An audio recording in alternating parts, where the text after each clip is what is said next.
Also with the beans and the vegetables, you can make this to your preference as well.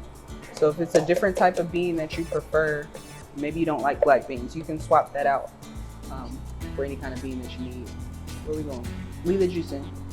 Yeah, we're gonna, nah, it's all right, we're going in. Keep the juice on those tomatoes. The beans you do want to drain and rinse, but the tomatoes you can keep the juices in those diced tomatoes.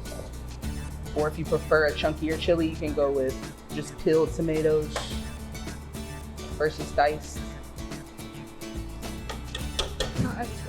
All in.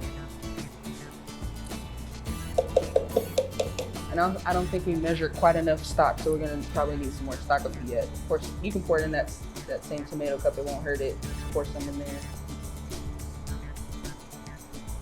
Going with the kidney beans. All right.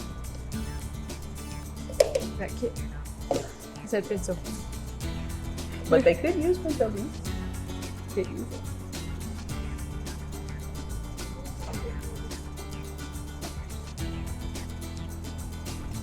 Actually, the stock that we're using today, we made in class. This chicken stock was just, it just adds such a better, deeper dimension of flavor when you make your own stock.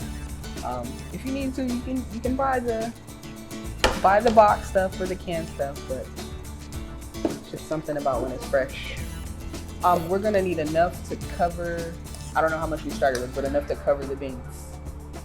So fill that up about halfway, and then we'll adjust. Now we're gonna add the chicken base. Mm-hmm.